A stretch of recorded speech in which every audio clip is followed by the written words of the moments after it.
Hello and welcome to Ways to Change the World. I'm Krishnan Guru Murthy, and this is the podcast in which we talk to extraordinary people about the big ideas in their lives and the events that have helped shape them. My guest this week is an extraordinary Australian. Adam Goodes became famous as a player of Aussie rules football. The AFL is huge in Australia and he was huge in it, but he became a very controversial figure because of a racist incident in which somebody in the crowd shouted ape at him.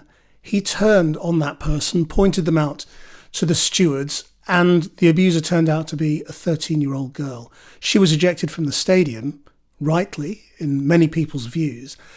But after that, for a good 2 years, Adam Goodes faced taunts and boos from AFL crowds that made his life in football miserable.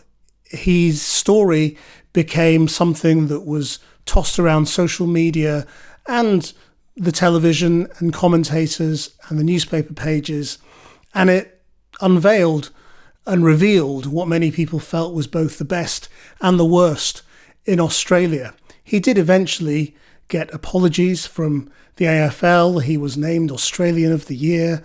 He's now left the sport and is a private businessman, but he's also the subject of a new documentary called The Australian Dream, which tells his story and explores what it shows about modern day Australia. Adam, thank you very much indeed for talking to us. Where are you?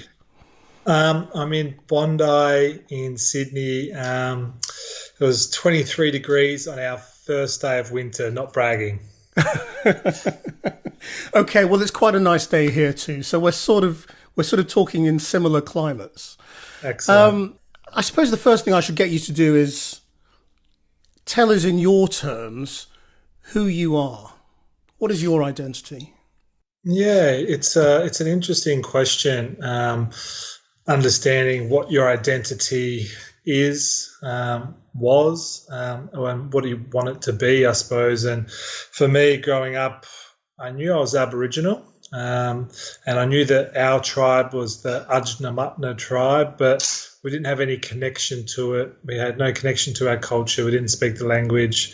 And I really didn't have older Indigenous people around me that could teach me. So for me, my identity at high school was all about my friends. I was very quiet and shy.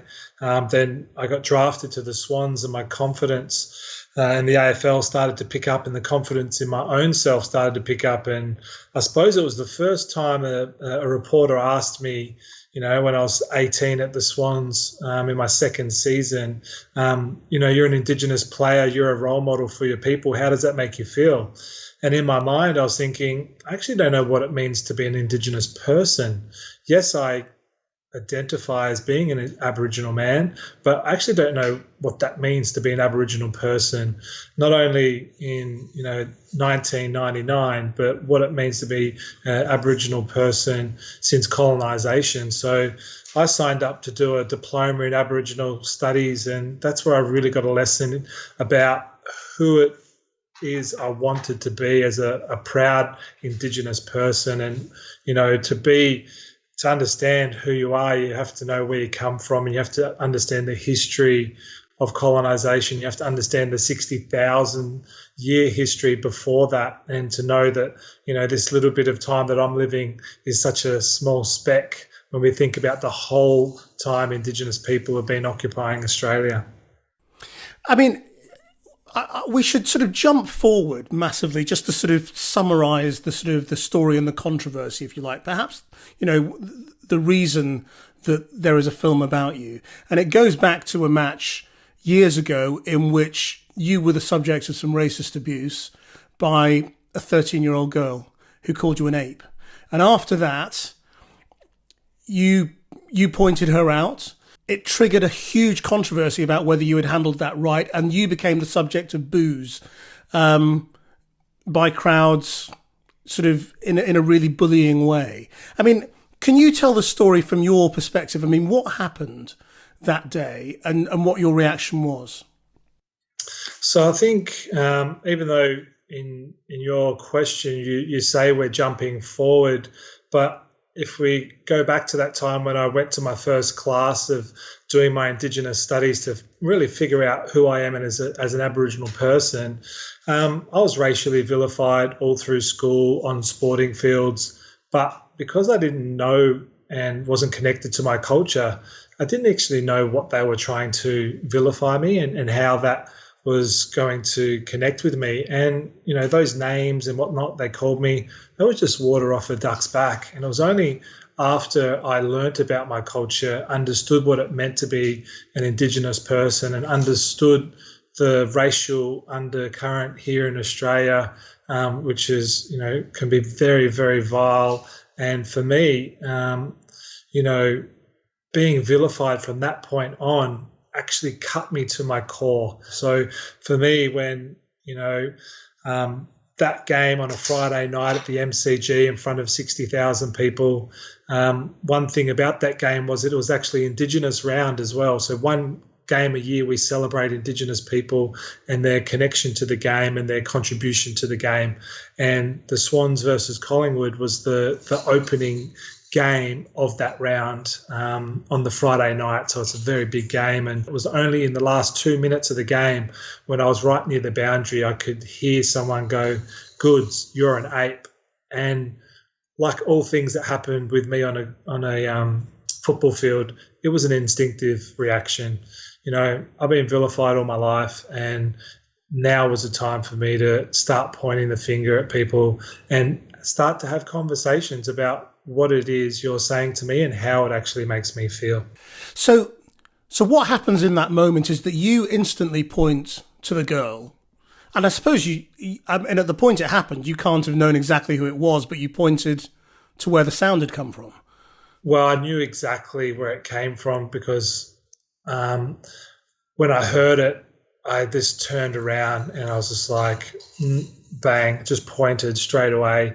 And I said, and it was only after the security guard came over that in my mind I realised, oh my God, this was just a little girl. And I just couldn't believe that someone so young would have the courage and confidence to yell out that at a game when I was just in earshot of it. And, like I've said many times before, I don't blame that 13-year-old. She's just the only person that got caught saying it that time. I've got no doubt that she was just copying other people in the crowd on that occasion, on that night. And, I definitely don't put any blame on that young, innocent girl. I mean, your reaction was pretty much that straight away, wasn't it? I mean, because you didn't condemn her publicly. You did quite the opposite. Yeah, exactly. I've been young. I've lived, a life of that age, making lots of mistakes. And, for me, I knew this was a mistake that was driven by people around her, that she felt comfortable in copying what other people were saying around her. And, what showed was her real innocence, that she said it when I was so close, whereas I guarantee you a lot of those other people wouldn't have said it so loudly if I was so close. So explain what you think was going on with the reaction, because basically after that, you became for many people, a target. The crowds would boo you, media commentators attacked you, people said you'd picked out a 13-year-old girl and you'd bullied her. What do you think was really happening? Yeah, that's a really interesting question, because in my mind, I got a job to do. My job is to go out and do the absolute best I can every week for my team. And, I've got a lot of proudness in, not only, my identity, but in my performance. And, up until that point of time, I've been playing the game for 15 seasons. So for me, I was focusing on my job. And people are writing about me in the papers, online, my Twitter and Facebook are all blowing up. And I'm just like, whoa, what's happening out there? And I actually didn't even know how big the conversation was happening around me. And that's just been the way I have been with the media and social media going through my career. So I really didn't buy into it. And I just think it gave us a real snapshot into, what I after reading and listening to what a lot of people were saying, that, hang on, mate, you're a professional athlete. You play sport, that's it. You don't have a voice. You're not allowed to stand up for what you believe in. You're not allowed to stand up for your people. And you should be privileged that you're playing our game. That was the sort of feeling and the voice that I was hearing coming out of all this. I mean, this must have been really horrific, because the reaction must have made you think that Australia was even more racist than you were just waking up to. Yeah, I think, I've been playing the game 15 years up until that point in time. And after learning the history of colonisation and the government policies that have been created to work against me and my ancestors, I don't know if I can get any more angrier or disappointed with what's happened in the past, but I made a very clear decision that I can't focus on the history of our country and the worst of it because I just become too angry. I just become, with a chip on my shoulder, and I don't want to be that person. I want to live a happy life, and I want to challenge people, and I want to be challenged. And for me, this was another challenge. At that point in time, we heard a lot of voices that were against me, whether it was about me as a person, me as an Indigenous person, me as a player. And it wasn't until after I retired that we started to hear the true voice of Australia, and that was the support and the love. The love here in this country for me and for Indigenous people is massive. It's just a shame that a lot of media and people in power had such a loud voice, and unfortunately there are a few followers that started to listen to them, but the weight of numbers was in that love and care category, and I got plenty of that during that time as well. Why do you think the good reaction came after you retired? I mean, was it shame, do you think? I think it is. I think we've all been to barbecues, or we've all been in a social environment when people make a joke of someone else's race or religion or sexual orientation. And we know it's off, and you get that feeling in your stomach, but we just don't say something. And I think by the time I retired, there was lots of love in those 2 years that people were booing me, but I was completely shut off to that. For me, it was just about getting through the next week, getting through the next game, and then just having that end point, knowing that this is going to be my last season and I don't have to put up with this shit anymore. So for me, I think people realised that, hang on a minute, if we don't stomp out this loud voice from a small minority of our community, that can grow and grow and get bigger and louder. And that's not the type of Australia that I live in. Can we rewind again a little bit? Because, I mean, you said that you weren't really aware of the racism and the sort of the racial abuse that you'd had in the past was sort of water off a duck's back because you didn't really get it. How is that possible? I mean, how did you grow up not realising? Unfortunately, one of the government policies was a Children Protections Act, where the government had full legal rights to take out any Indigenous children they wanted from their families and to put them into white foster families or to train them up to be servants. So my mum was hiding under a bed when she was 5 when the police came to the mission at Point Pearce, and she remembers hearing her mum and auntie say, hide the kids, and they all hid underneath the bed. And mum remembers telling the story, hearing the police officer walk in with a heavy shoe and ripping and dragging mum out from underneath the bed with my auntie Joy, who was a younger sister who was 3, and that was the last time that mum even got to see her mother. So that's where we lost our connection to our family and our culture. And growing up as a skinny black kid in rural Australia, it was tough. I got called names, but one thing that helped me break down barriers was my ability to play cricket, football, soccer, netball, and my friends became my support network. And whenever someone called me, you Boong, Coon, you Black Sea, whatever it might have been, they were always there to back me up. And, kids then didn't mess with us. And for me, that was just like water off a duck's back. It's just like calling me, Dumbo with big ears or whatever it was. It really didn't hurt me that much.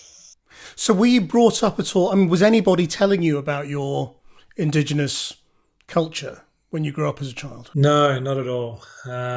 It's such a traumatic thing that happened to my mum that, she doesn't talk about that very much. And, my mum was one of 10, and I think 8 of my mum's siblings and herself were taken away from Nana. So it's not a good, barbecue topic for us to have sitting around the campfire. So, that was lost, but, I can still learn it. And I've still been able to reconnect with it. And that's the shining light out of all of this. And what about your dad? Yeah, so my dad I'm a massive Bitzer, like a lot of the people in the world. So I've got Indigenous, so Ajnamatna and Narungga ancestry from my mother. And on my dad's side, I've got English, Irish, Scottish, and Prussian. So got a nice little bag of tricks. And I think Mum left my dad when I was about 8. So, it hasn't really been around. And so, I mean, I guess, as you say, sort of being good at sport is a sort of a really good sort of get out of jail card for any kid, I guess. You sort of, and I guess you avoid the bullying that way by being good at something that all the people who are normally the bullies want to be good at. Yeah, it is. And look, I still had bullies, but I had mates that would always back me up. And I think, my most enjoyable time at school was year 10, 11 and 12 because of the schoolwork and the learning that I was getting, but also the development that I was seeing in, me playing football, because I played soccer till I was 13 and only switched over to AFL when I was 13 and when I moved to the Horsham. So for me, football, I came to it late, but I really did develop very quickly. So let's talk about that then. So why the switch from soccer to Aussie rules? Yeah, it was no choice really. We moved to a small country town just outside of Mildura, a place called Merbeen, and I went to sign up for the local soccer team, and they only had seniors, and here I was, this skinny little, Indigenous kid, and we went down and watched this very spiteful A-grade soccer game, and it was horrible to watch. And my mum said, there's no way that I'm putting you in that environment. And there just so happened to be a game of AFL across the road. They were playing a practice match, and Mum said, why don't you try AFL? And of course, all the kids at school were playing AFL, and it was just a great icebreaker for me to get in there and try. Now, look, most of the people who listen to this podcast aren't going to know anything about Aussie rules or AFL or what the difference is. So could you just lay it out for us simply? Sure, of course. So it's a very simple game. From my knowledge, the game AFL originated from an Indigenous game called Marn Grook, where my ancestors would have a possum skin, fill it with charcoal, and the way that they would pick the teams would be in the kinship groups. And in my kinship, we have Mutharis or Uttarul. So that's based upon your mother's lineage that decides your kinship. And you would have 50 on a team. And at one end, you'd have 2 trees that would symbolise a goal, and the same at the other end. There could be 150 metres between the 2 trees.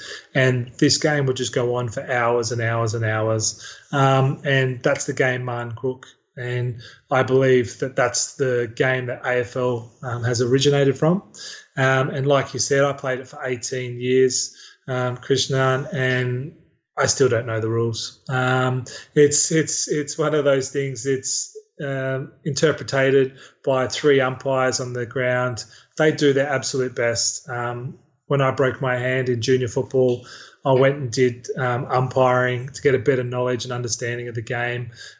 It's tough to do. There's a lot of grey area. So how do you score points? How do you win points? Yeah, so we have 4 sticks, two smaller ones, 2 big ones. You kick it through the middle, you get 6 points. The ball goes back to the middle of the pitch, just like in soccer. Um, but you don't get the tip off. There's a ruck duel where you have two really tall guys jumping up for each other. If you miss the 6-pointer, you get 1 point. So you get a point for trying, which I think is always nice. So you hit the post, you get a point. You miss to the side, you get a point.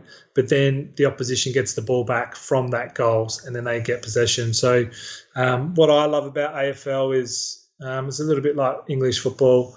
Everyone has to have the skills. You have to be able to catch it. You have to be able to kick it. You have to be able to hand pass. You have to be able to tackle. You've got to be able to run. We have 6 defenders, 6 midfielders, 6 forwards. You have 4 on the bench. You can have up to 120 substitutions during the game. And the game goes for about 2 hours, 4 quarters of about 30 minutes. Is it dangerous? Look, I think any time you have well-fit players running around at high speeds, being hit at 360-degree angles can be dangerous, but, we do a lot of pre-season training. We do a lot of core stability work to make sure that, we can get through those tough times and when you get hit hard. So dangerous to not let your kids play, definitely not, but dangerous at a professional level. Nah, I think that it's definitely not one of the dangerous out there. I'm a massive NFL fan, and those guys have got helmets, pads. That just gives them a license to even hit harder because they have those on. So we don't have any of those. So what was your big break? What was the big moment?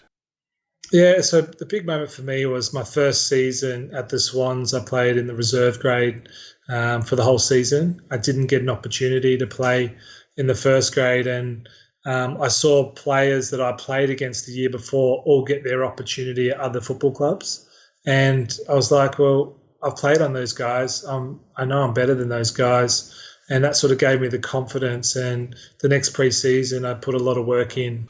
And what was the culture of the game for you as a young player at that stage? I mean, were you close to your fellow players? Did you make good friendships? So I was very lucky. There were 4 other Indigenous players at the Swans at that time, and one of those players was Michael O'Loughlin, and he called me up the day I got drafted, and he goes, welcome to the Swans, brother. By the way, we're cousins. And I'm like, what? I said, Mum, that's Michael O'Loughlin on the phone.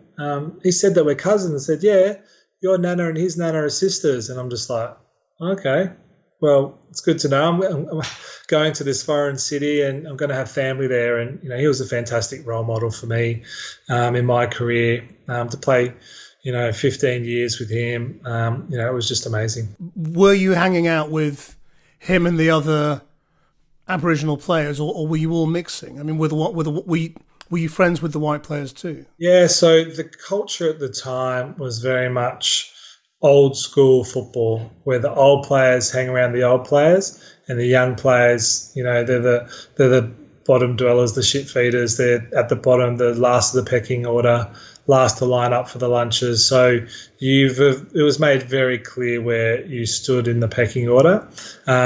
Where I had an advantage was with a couple of those Indigenous players were in the senior team, so they did give me a lot of time and a lot of guidance, which really helped.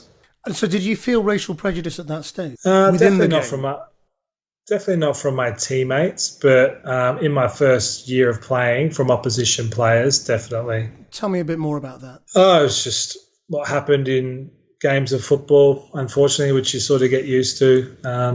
It's just became a common thing, and I constantly would report it, and you'd accept an apology from the player, and they say, we won't do it again, and you just keep an eye on that player to make sure that they don't. And acknowledgement that what they're saying is wrong is good for me, because I like to think when I apologise for doing something that's out of my character that people can take that as a genuine apology. So, do it to me once, do it to me twice would be a different opinion and different feeling and reaction. I mean, I think in all sport, and pretty much at every level, when racism is exposed, it's quite often excused as, look, it's not really racist taunting. It's just taunting. It's part of the competition. You're trying to psych the other team out. You're trying to get at whatever little weakness you think that they may have. And so race just comes into it as a thing. Did you sort of face those sorts of excuses, and what did you feel about them? Yeah, I think the best excuse I got was a guy that had bleached blonde hair who racially vilified me. He said, "Oh, people call me names all the time for the colour of my hair," and I was like, "I didn't call you those names, and is that your excuse for calling me a black monkey? See, like really?" So for me, you got to take those opportunities to educate them around what a racist comment is and why referring to a black sports person by referring to them as a monkey, an ape, this is deep-seated in the world and derogatory terms towards black people, and, referring to us being less than human. It hurts. I'll be all for it to say, it's just another tactic, but it's not a tactic for the person being vilified or the group of people that you're vilifying by saying those things. I mean, by the time you got to the end of your playing career and you'd had sort of a couple of years of this abuse and controversy after that one incident, did you feel that you were forced out of the game? Oh, definitely not. I would never say I was forced out of the game. People always say, "Why didn't you play another season?" I said, "Look, I played for 18 years, my life. It was my passion. I loved it. And in the end, I hated going to work." Now, when people don't like going to work, they either have two options. They suck it up and they keep doing it because it's the only thing they're good at, or you can make a change. And as soon as I made that change and told my teammates after that last game that I played in 2015, the sudden weight off my shoulders, knowing that I didn't have to expose myself to that environment anymore, was so rewarding and uplifting. And, it was just something that I was looking forward to. And after 18 years at the top level, I had nothing more to prove. And that arena which was a safe place, which helped me break down barriers all those years, became a place that people were using against me. And, I just don't need that anymore. You did get an apology from the AFL and an acknowledgement of what you had been through. How did that come about, and what difference did it make? Look, it's, good, I think, for them to acknowledge that and the clubs and whatnot, but it didn't really mean anything to me, to be honest. I was a year out of the game when that apology came, and I'd moved on. It was too late? It's good for them to acknowledge it, but, this was something for me that I'd moved on. This was a small chapter in my life, that 18-year career I had, and, I had no interest in being involved in the game anymore. And, I was off, getting married and starting a family. And so what's your relationship with AFL now? I mean, do you have any interest in, helping other players or mentoring or? No interest at the moment. Haven't been to a game for a couple of years. There have been, especially the last 2 years of my career, is obviously pretty disappointing to finish that way. But at the end of the day, it was my choice. I decided that I wanted to finish then. I decided on what I wanted to do next. And for the first time in my life, I got to decide on what I wanted to do next. And, that was quite liberating. I want to talk about that in a minute, but before we do that, could we just also talk about that goal celebration that also became part of the controversy? There was a celebration you did, which was a sort of an Aboriginal move that was, again, interpreted by your enemies as a threat against the rival fans. And people compared it to you pointing a gun at fans in a stadium. Yeah, so to set it up again, we spoke about this earlier. One game a year, the AFL lets you celebrate Indigenous people and Indigenous culture. And so this night we're playing Carlton. It's 2014, I believe, 2015. So the booing's pretty bad, but we're playing in Sydney, so there's only a small number of Carlton supporters. To add a bit more blackness, I suppose, to that night, every team had Indigenous design Guernseys, so jumpers, and it just so happened that my mum designed the jumper that we're wearing. So not only was it Indigenous round, I had an Indigenous jumper on that my mum designed, and we're celebrating Indigenous culture. When I kicked the goal, I decided to do an Indigenous war cry, and it just so happened that the Carlton fans were just there in my eye line. So when you do a war cry, it's like the haka of the New Zealand All Blacks, or a war cry from the islanders of Fiji or Solomon Islands. This is a call to battle. And when I play football, it is a call to battle. So when I kicked that goal and they were booing me, I did my war cry. I looked them in the eye. And I think, your reference to me holding a gun, I suppose that imaginary spear that I was holding must have really terrified them. Even though I didn't throw it, it must have really scared them. Does that feel good? No, not scaring them, but it felt good to, express my culture on a national stage where I thought it was safe to celebrate being an Indigenous man in the Indigenous round, wearing an Indigenous Guernsey. And unfortunately, once again, the media and people had a lot to say about that. So now you say you've moved on to the next chapter in your life.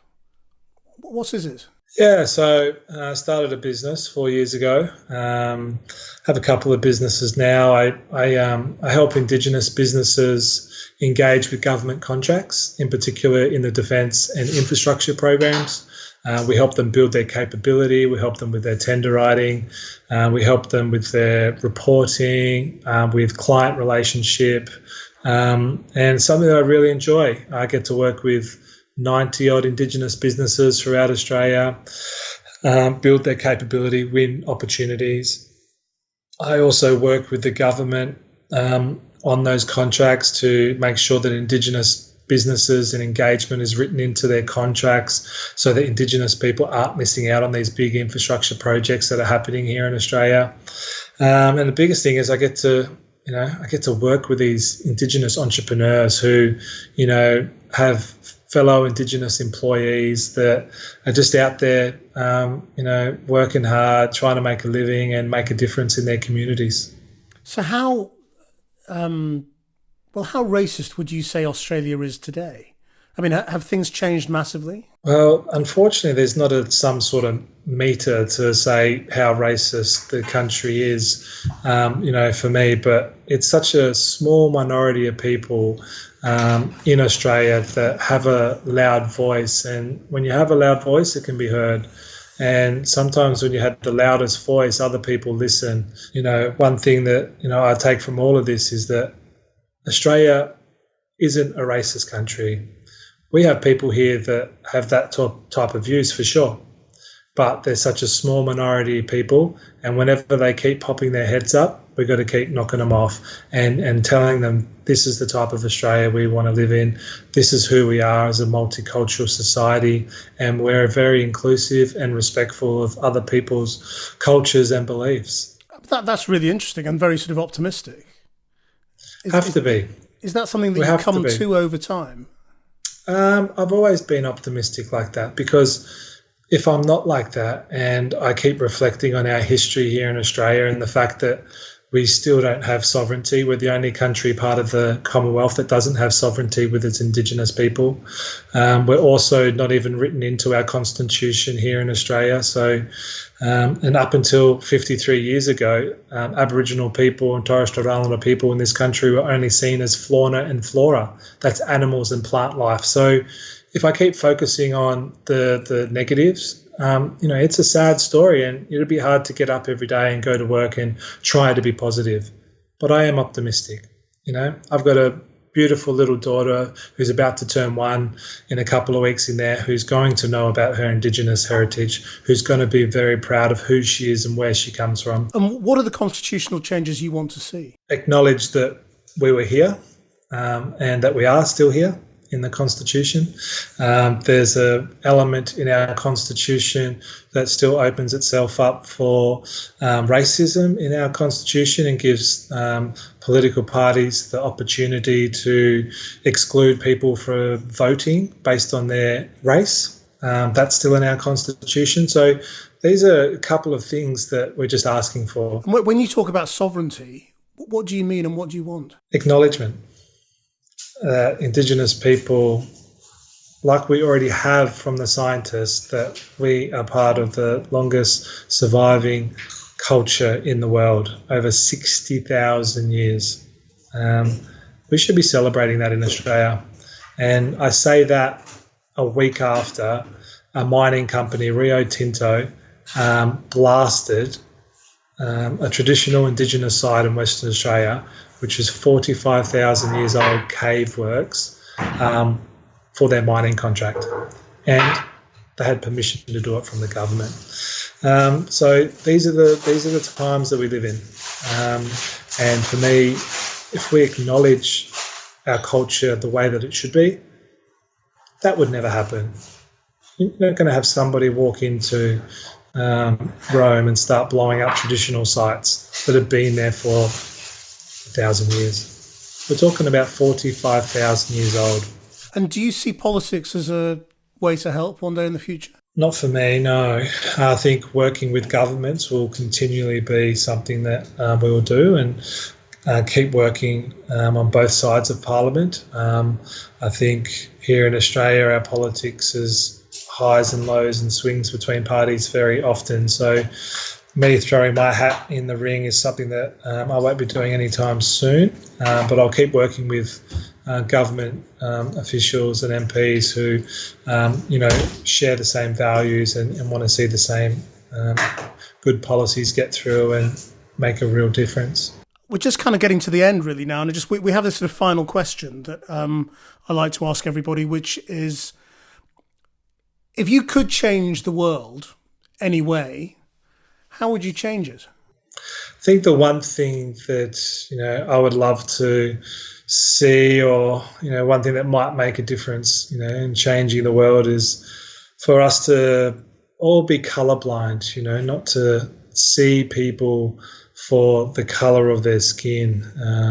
Yes, I've been racially vilified, and me as a minority here in Australia, we've been vilified and marginalised against. But, if we all had that colour blindness and, couldn't see that physical difference, would that make us, a better person or better people to each other? That would be, a nice, question to throw out there to see if that would help. But yeah, it's a very interesting question, and something that I think you could spend a whole podcast talking about. Well, Adam, thank you very much indeed. I must just ask you before we go, just to tell us about the picture behind you. Yeah, so this is a Aboriginal painting from my auntie in the Flinders Ranges, and people may or may not know that in our Aboriginal culture we have a period of time called the dream time, and this is the time of stories of creation. And for me, you see the rainbow serpent in the water sort of cutting its way through the land and creating rivers and lakes and whatnot. And this rainbow serpent in our Ajnamatna language is called Akura, and the Akura has like a dragon face, but on a snake body, and it cuts its way through the land and creates the mountains. And it is the in our culture the sole creator of the landscape. Well, it's beautiful. Adam, thank you very much indeed, and thank you for sharing your ways to change the world. I hope you enjoyed that. And if you did, then please do give us a rating and a review. Our producer is Rachel Evans. Until next time, bye-bye.